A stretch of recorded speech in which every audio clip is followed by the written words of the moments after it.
This is the intro jingle. This is the K-pop Daebak Show with Eric Nam. Ooh. For people who do not know who PinkSweat is, he is an incredibly talented singer-songwriter, musician, and you may have known of him if you're in the K-pop world for his collaboration with Crush.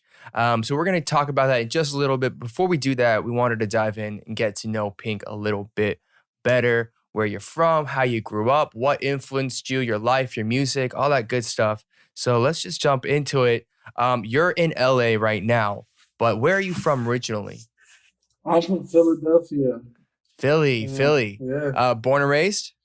Born and raised.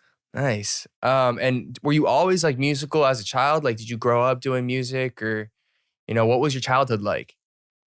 Yeah, I was kind of like into music. I grew up in church, so we had like a tiny church, but it was everybody hands-on kind of stuff. So even if you didn't know what you were doing, everybody kind of just chipped in.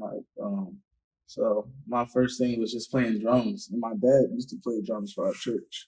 Oh, nice. And he wasn't really good or anything, but he just filled in because there was something that needed to be done. And then when I turned like 5 or something, and then I had started getting kind of good. So then he got off the drums, and I started playing. And then when you were 5? Yeah. What? I was like, I took over the stock from my pops. This is some child prodigy shit. What are you talking about? You're 5 years old, taking over for your dad at the church praise band. That's crazy, dude. So you had obviously you've been gifted, kind of born with it. And I was reading up on you, and, growing up Christian, I grew up Christian as well. But it seemed like you were not allowed to listen to non-Christian secular music until much later in your life. Oh, yeah. It was a big deal in my house. Like, my parents would flip out if they even heard it, like, in the headphones. They're like, "What is that?" Really?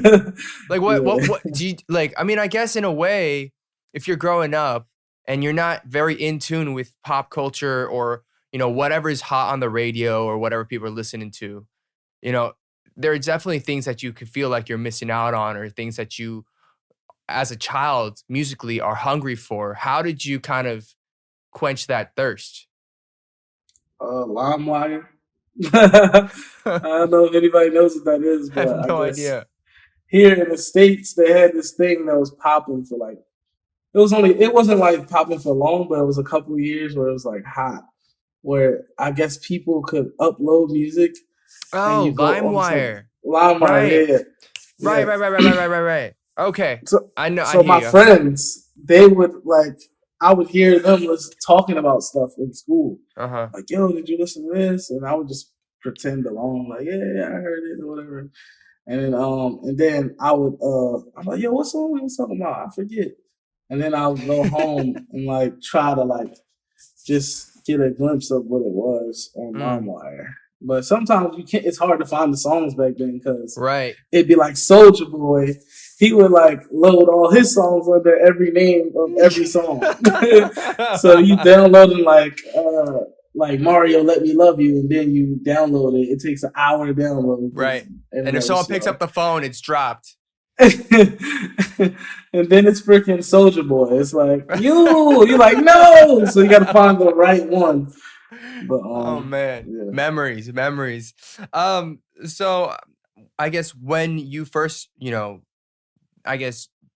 growing up with your family in Philly, not allowed to listen to music, how did you make that jump from that life to becoming a singer-songwriter, writing for other people? What was that transition like? What got you there?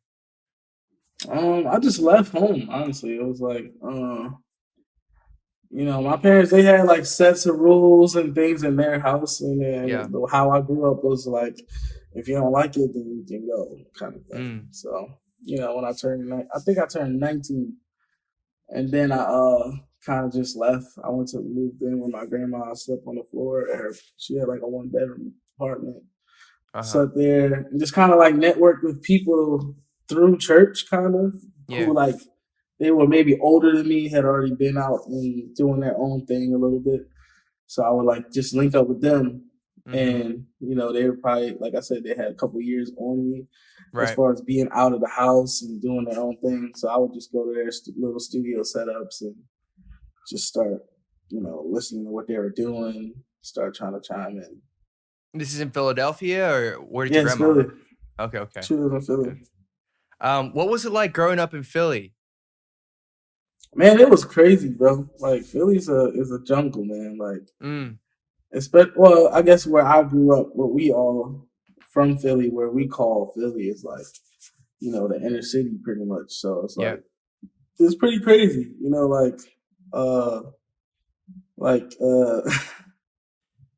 it's a strange place. It's like it's a lot of danger, a lot of murder, a lot of death. Yeah. It's pretty crazy place, but on the positive side, it's a lot of creativity too, because you know, people need outlets, you know. Right. A lot of times people turn to music. Mm-hmm. You move out of your parents' house, you're living with your grandma on the floor, starting to get into people's studios, figuring out this music thing.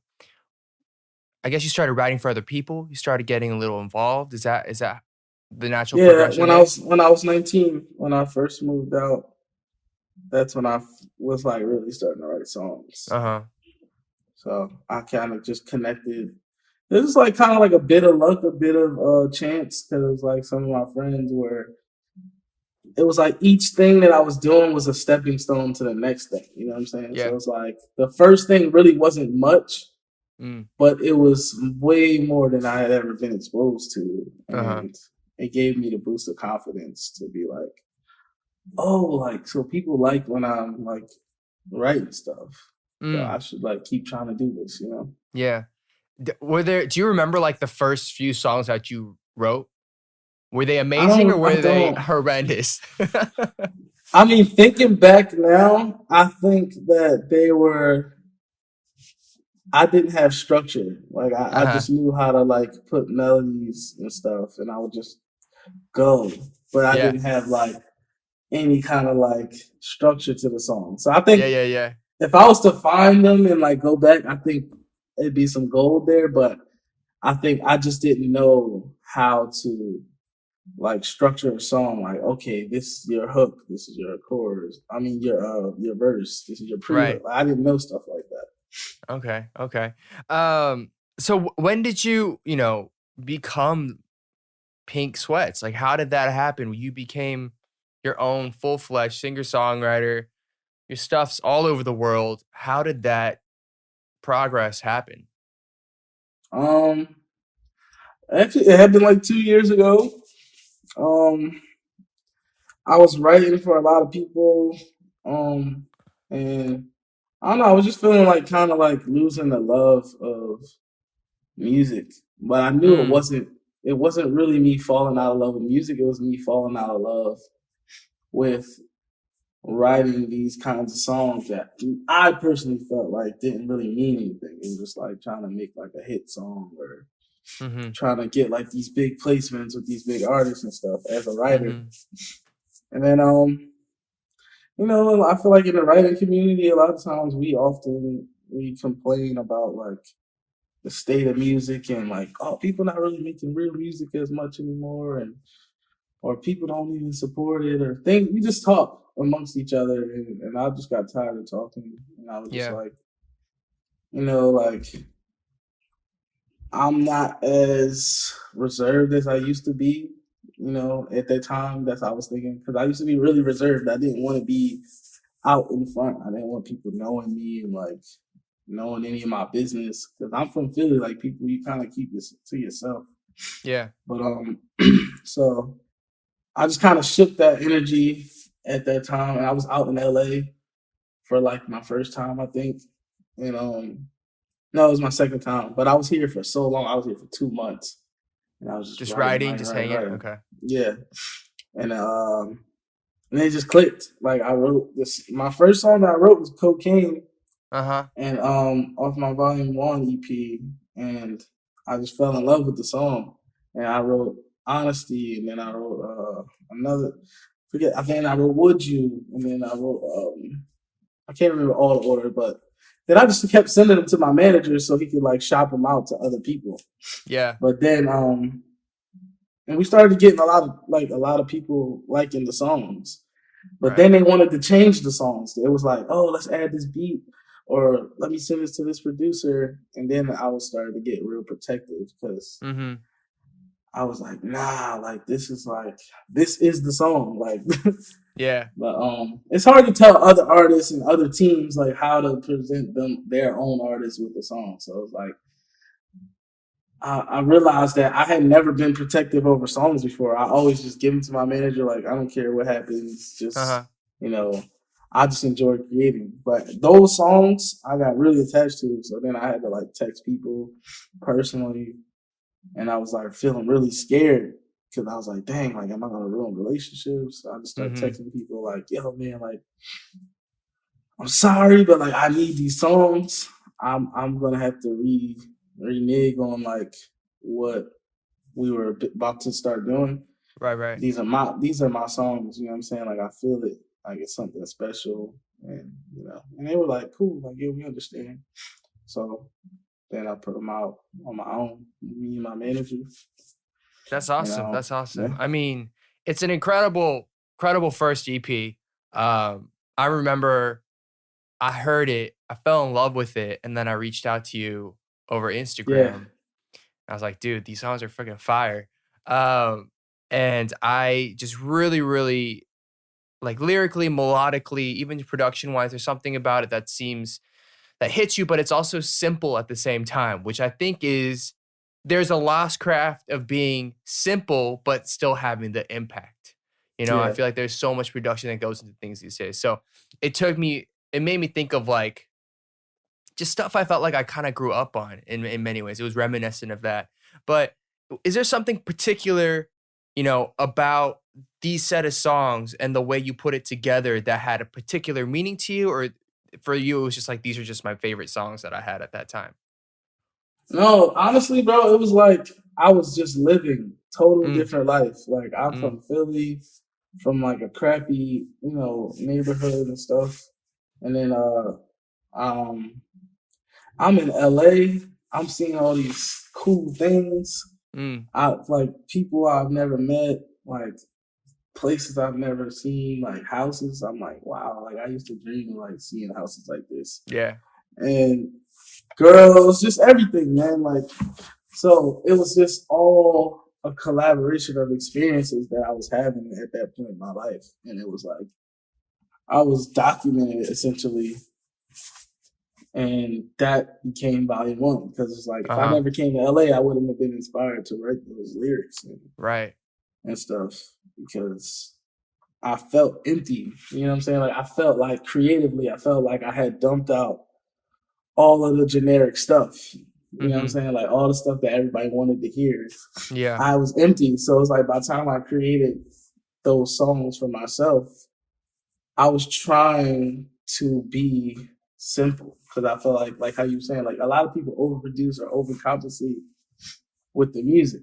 They're like, let's add this text, and then you strip it down. It's like it's not really that good of a song. Yeah. So my thing was, as a songwriter, I want to be the best, man. Like I feel like I always thought of it as one of those things where I just want people to appreciate my art, especially as like fellow creative yourself. Like you dedicate so much time and energy and you sacrifice so many things, whether it's like time with your family, whether it's like where you live, how you live, what you're doing with your time. It's like, I'm not really trying to be number 2. You know what I'm saying? Like I want to be number 1 as a songwriter. I want people to be like, yo, bro, this song touched me this way. Like, it's not just a cool song. Like, I really felt it and I vibe with it. And, those songs that I created in that time, they came from a real place. So I was just lucky enough to be able to be in tune with the moment because I could have easily missed it, Yeah. I mean, that's great. I'm glad you were in tune so we could hear those songs Thanks, man. on that EP. Can we talk a little bit just about Honesty? I feel like that song, for a lot of people, is probably the first song that they really attach themselves to. What was that song about? What was the inspiration? And has the meaning of it changed to you at all? Because I feel like for some songs that I write, like when I write it, it's about heartbreak or it's about something. But by the time it's out and I'm singing it and I'm performing it, it's about something completely different to me personally. Yeah, that's deep. Yeah, I feel like when I first wrote it, it was literally just like an enhanced conversation. Like it was a real conversation I had with somebody, and it was like at that moment, I feel like I was talking about them.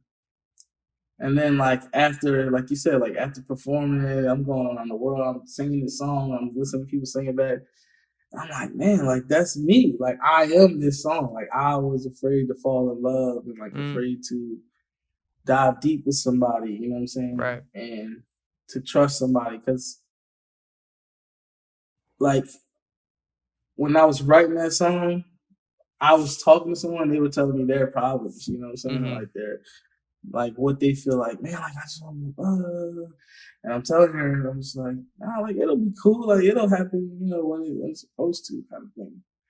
And I'm saying all these things, and then freaking 7 months later, I'm listening to the song because I also don't really listen to my own music that much. Like I didn't even know honesty when I went to perform it. I had to learn because I just wasn't used to listening to myself that much. Yeah. But I started listening to it and I was like, man, this thing is deep. Like it was hitting me. I was almost like I didn't even write it. It was like I'm listening to the lyrics and I'm just like, yo, this is me. Like, what if it's not reciprocated? Like, yeah, dang, I feel like that resonated with so many people as well. Cause it's just like, you want to you think about it, like, yo, I want to love this person.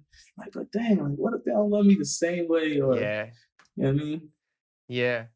That's funny. You unintentionally tricked yourself into falling in love with your own song. That's like Inception on yourself.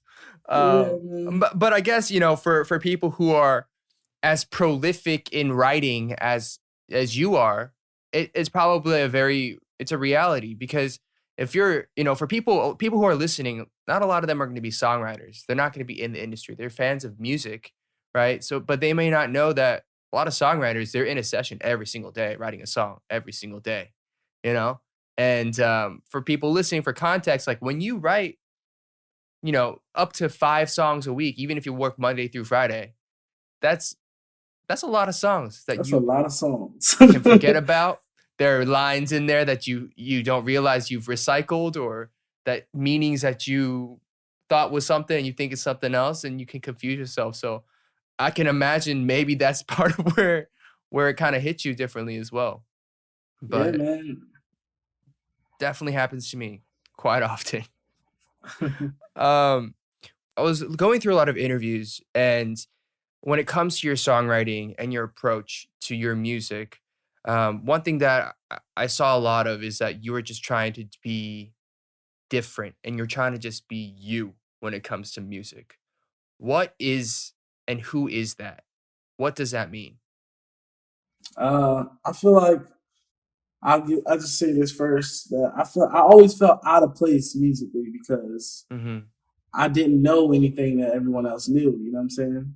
Yeah. So it's like I come into this industry where most people, just by living, they have the privilege of hearing all these songs and knowing all these artists just from being a kid, or like it wasn't even studying. It's just like, yo, I'm listening to dope music as it comes.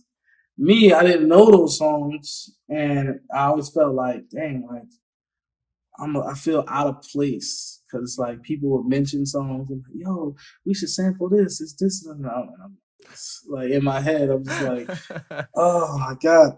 So with that said, I felt like for a second that I'm supposed to be like trying to play catch up and like make up for lost time as far as music. But then I realized, I'm like, yo, like music is, you know, a form of communication. Like you don't have to have heard somebody else's music for you to make great music. So once I created this world in my head where I feel safe as far as creativity, where it's like, like, no, I don't know who these people are, and there's no diss to them. I wasn't privy to that. But I grew up in church, you know what I'm saying? And I also listened to pop music, you know what I'm saying? Like the first song that I remember choosing when my dad didn't yell and say, "What's that?" was Maroon 5, "She Will Be Loved" on the radio. Like, people probably don't even listen to the radio in the house anymore, but it was that. So it's like I have so many elements of music that I'm intrigued by.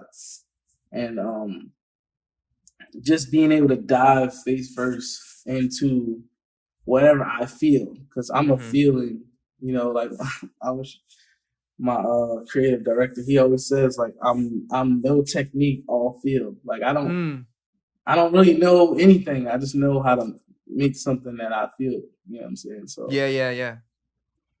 For me, that was the most important thing, and that's who I am. I'm a feeling. It's like PinkSweat's, the color pink. When you see it, you see dark colors every day. Like, you got an all black right now, which a lot of people wear all black naturally. It's not even a thing. It's no reason. It's just they do.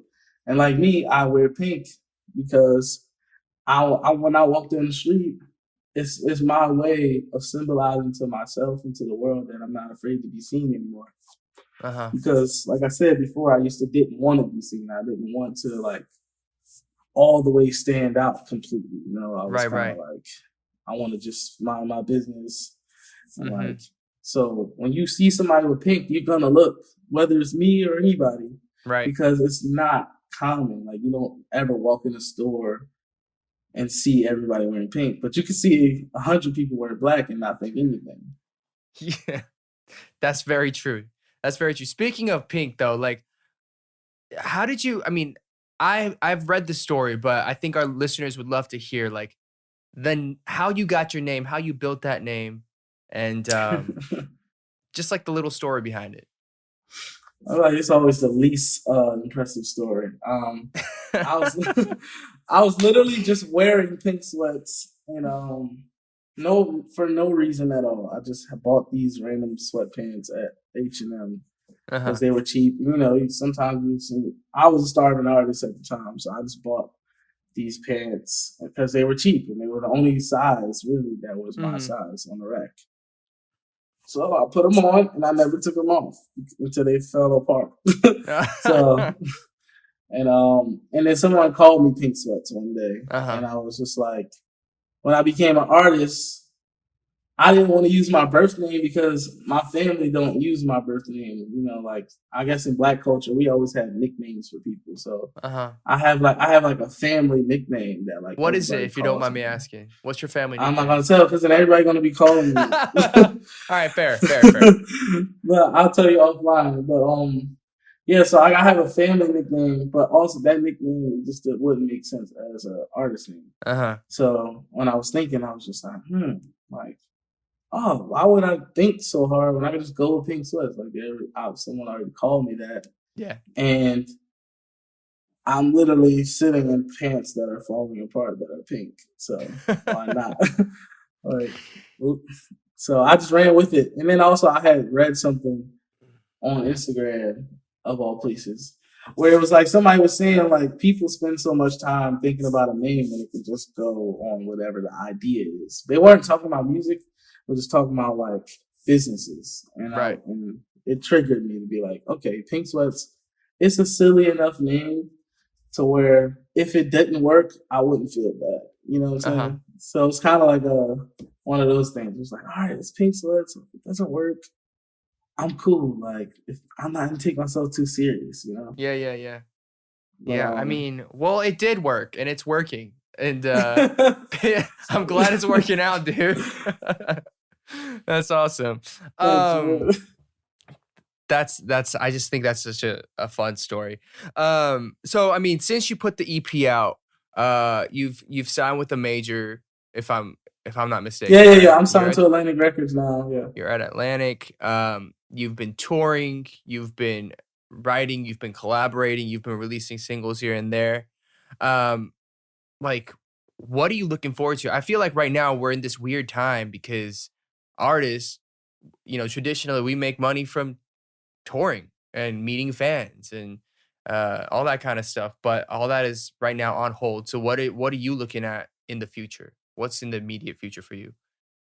For me, my album, man, I feel like I've been cooking up this album for a minute, and I didn't even perceive that I would ever be making an album. You know what I'm saying? So it's like for me to make volume 1 and then people just support it so heavily, and then volume 2, and then like I'm like, yo, I want to give people this album because I feel like what volume 1 did for me and for like a lot of creatives from my circle of like people that I talk to and stuff, what it did for me and like I said, for other creatives to feel a little more free. Because I feel like, as writers and producers, we often feel like we're in a box of what we can do. It's like, oh, people only want to hear this, so I'm going to just keep doing this. But you don't really want to do that all the time. Sometimes you want to make a song that's strictly acoustic, but when you hear honesty and you're like, yo, man, maybe I could do that. And, and I've had people message me and say like, bro, thank you, because you inspired me to just feel a little more comfortable in doing my own thing. And I feel like the album that I want to release is that times 10, because like it's not what you expect, but it's also not trash. It's like, it's like one of those things where you're like, wow. It's like you eat at this banging restaurant and the food looks a little different than you're usually used to. And then you bite it and you're like, wow, this is really good. Like, not what I was expecting, but I'll have two, Yeah.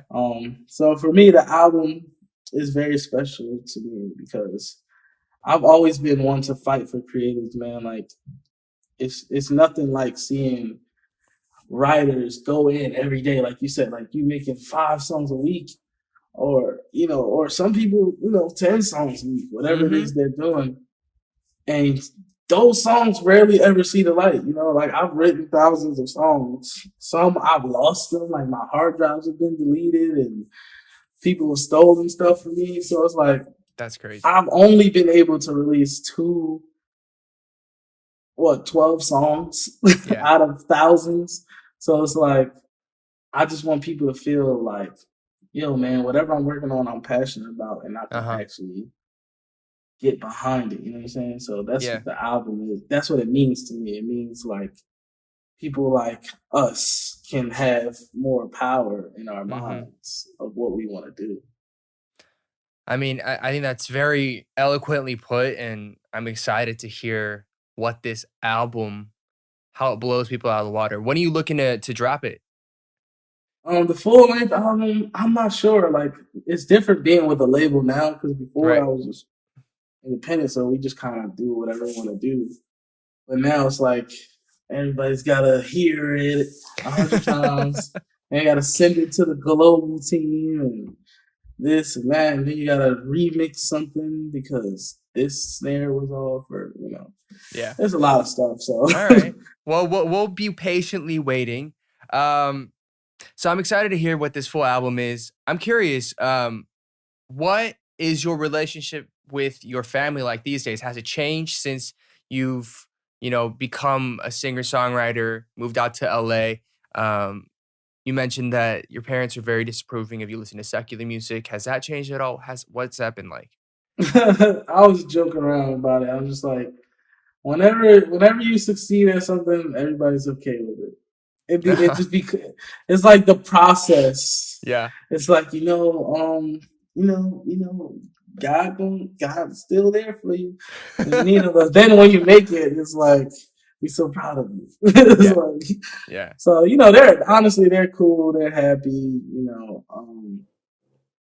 It's not anything like how I was brought up. And also, I think my parents are really young in their faith and in their life. My mom was 19. So it's like, when you're new in all these areas, you just seem sometimes to be really strict because you don't want your kids to be like exactly how you were at that age. So I understand it like now. That's cool. That's cool. We also have to talk about briefly your collaboration with Crush. I mean, I think Hey. have you been to Korea? You haven't been to Korea yet, have you? No, I was actually scheduled to be there this year before, the outbreak. Yeah. I mean, it was soon after I started listening to your stuff too. You seem to be everywhere. Like all my friends, everybody I know in Korea is suddenly singing your songs. And I was like, No way, for real? yeah, for a while, I swear, I was like, oh my gosh, dude, I have this That's like dope. new artist that I found that I stumbled upon. His stuff is dope. And I started putting up on my feed or my sharing it with my friends. And then all of a sudden, everybody and their best friend singing Honesty. And I was like, the heck? And then That's crazy. and so it was like really, really fun to be able to watch how your music spread, like not only, in the States or whatever, but just globally. And Man. what has that been like to see, other parts of the world, other K-pop stars, other artists just all around the world kind of attach themselves to your music? Bro, it's like the best feeling in the world.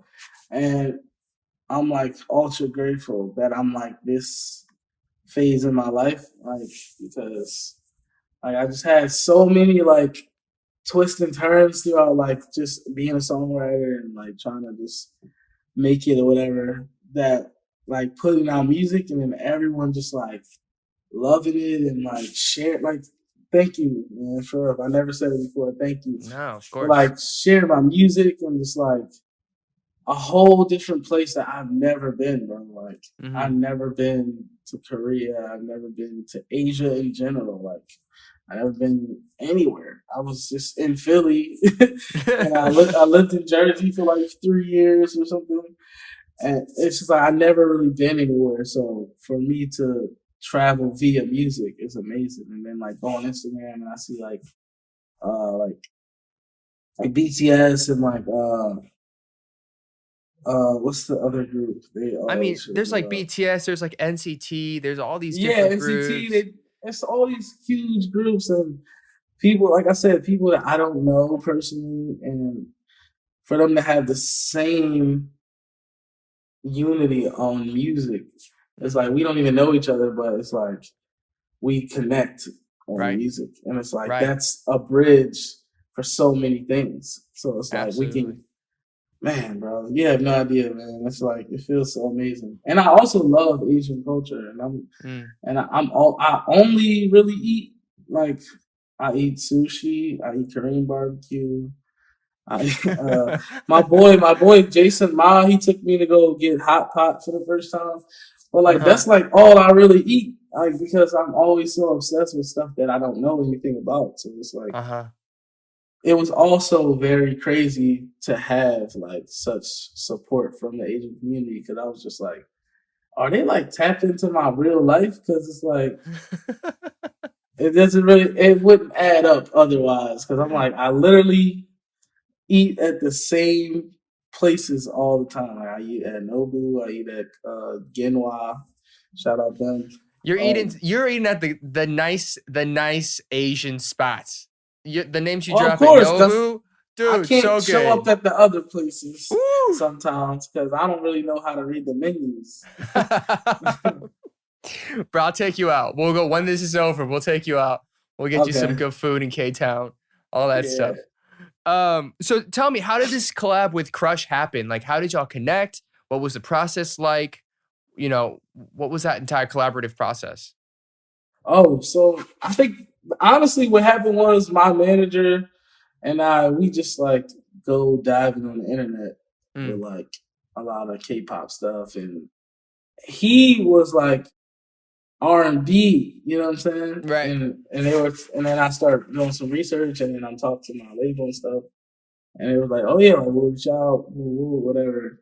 And then me and my manager, we were like, yo, like his stuff is like super soulful. Like he'll do like these interesting tracks that I feel like in the States it's kind of like an old thing, but like because it's just the value of music is just different here, as you know. Right. Like, but a lot of Asians, they really appreciate real music and that attention to detail. So we just decided together that we was like, yo, man, this actually could be a dope collaboration. Yeah. And also like a kind of a give back for all the support that we have been getting, because it's like, why not collaborate with someone who's from Korea if we're getting so much support, you know, from that region of the world? It's just like it only made sense to give them something that we felt like they would love to, listen to.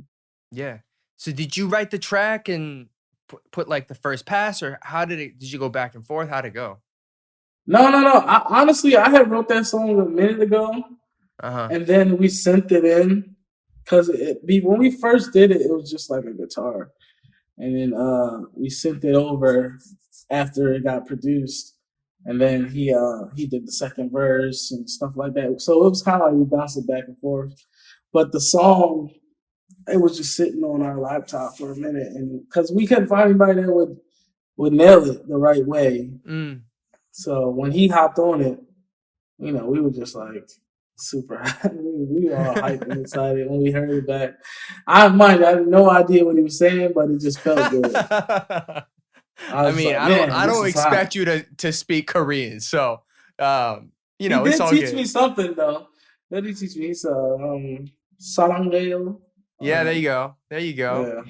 You picked it up. That's awesome. Well, he told me something good. Yeah, taught you something good. Y'all haven't met up or hung out in person yet, have you? Yeah. He came down here. It's funny because I saw him on the street when I was pulling up to the studio, and I was thinking about getting a Ferrari, and I rented it for the week, and then I pulled up, and I see like this like cool Asian dude. He's like with these girls and stuff, and I was like, yo, that's probably Crush. Because I was driving fast. So I didn't really see him. Yeah. And I come down and I park in the lot, and I come out and I go in the studio, and he was there, and I was like, I just see you outside. He's like, yeah, bro. Like, bro, you with that car? I was like, no, it's not mine. Like, I'm not flexing. Like, I'm just seeing if I like it. But yeah, he's super funny and super cool. Like, I like him a lot. I can't wait to go there and we get some food and like chop it up. He wanted me to come to like. He's like, bro, like if I ever get married, I want you to come to my wedding. And I was like, you already know, I'm pulling up. All right, sounds good. Anybody else? Who else are you listening to these days? Who's influencing you musically? Anybody in particular? I've been checking out some stuff, but no, I wouldn't say things like grab me right at this exact moment. All right. But you got anything you can recommend? No, man. I'm just working on my stuff. It's like it's hard because when you're working on your own stuff, you're just like, I don't know, like, I'm laser focused. Exactly. Are you watching anything? Anything fun you're watching? TV shows, movies, anything? Are you in LA or are you in Korea right now? I'm in LA right now. Okay, so Ozark. Oh yeah, I finished the season 3. And it's insane. I loved it. I haven't gotten there yet. I've watched season 1. I haven't gotten to 2 and 3 yet. But yeah, storyline is amazing on that show. I love it. Ozark. No, it's great acting. I think it's beautifully shot. I'm excited to finish it. There's just so much to watch right now, though. That's like the one thing. Is there anything that you would like to talk about? Anything you'd like to plug? Anything you want to touch on? In general, nothing I can think of off the rip. Right. I mean, honestly, I want to ask you about Korea, bro. Like, go for it. What do you feel like is the hot spot to go in Korea? Like, whether it's nightlife or anything, whatever. Ooh, I mean, okay. The hot spot's definitely like Itaewon area. It's international. A lot of great restaurants. A lot of great night spots. It's going through a little bit of they have like a COVID outbreak right now, as of, very recent. So they're like recovering and they're trying to get it under control. But I live near that area. But it's like the coolest bars, the coolest clubs, the coolest restaurants, I feel like, are all kind of right there. And then you got like the historical places that with like the palace and the old traditional houses and the old traditional food. Like that's an entire different day of experience. So Korea is like a great central meeting ground of, I think, old and new kind of combined together, you know? Yeah. So That's dope, man. it's exciting. Like America is like still, it's only a couple hundred years old, right? Whereas parts of Europe or Asia, they're just so much older, so much more history. So like I feel like whenever I leave the States, I'm like, man, you feel and you witness and you run into things that you're never gonna get to see in the States. I'm So so sad, man. Like I'm really, I was like I was texting my manager like every other day about like Korea. I'm like, yo, we really going? Like, I'm so hyped, bro. Like, man, you know what I do want to say? I want to send some love and good vibes to people that are suffering through this stuff, because it does. It affects a lot of people in a lot of different ways. You know, some people are very fortunate as far as their health to not be affected, but it's real. Like people are actually being affected. You know, people are losing their lives and income too, because sometimes the second worst thing after your life is your livelihood. You know, like if you can't make money, you know, if you can't provide for your family. So, you know, I just want to send love to those people who are going through. You know, it's going to get better for sure. Amen, bro. I'm praying that it gets better soon. It's it is kind of an insane time that we're going through, but you know, we just got to keep doing what we can to, as I guess artists and creatives, to provide content and music and stuff that people can connect to and take their minds off and take them to another place. So I'm looking forward to your album, all the new projects you got going, and hopefully we'll be able to kick it in Korea sometime soon. If not LA, man. Whenever this even here, whatever. Ends. It's like man. Both.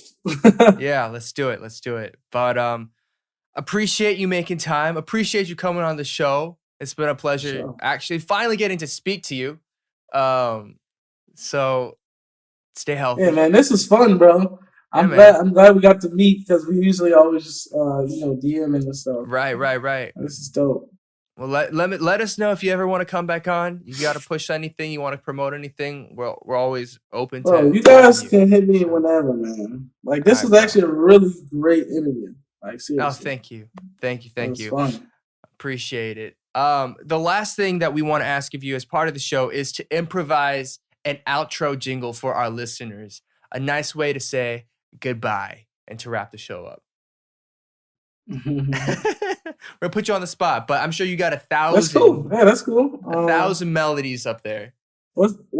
How do I pronounce the name of the show again? So the show is Daebak Show. Daebak. I'm PinkSweat. Thank you. Yes, I am saying bye to you, Daebak. Yay! All right, bro. Thank you so much. Thank you to our listeners for listening and hanging out with me and PinkSweat. Please be sure to check out his music and connect with him all over socials. You guys can find this interview on whatever platform you listen to podcasts from, and on YouTube and our patreon.com/TiveStudios. Check it out. Show some love to PinkSweat, and you guys have a great day. Peace. Hey guys, did you guys like that video? Then make sure you guys subscribe to Dive Studios YouTube channel and put your notifications on, because we got a lot more great content coming your way. Look at this video. See? Wow. And this is great too. Enjoy.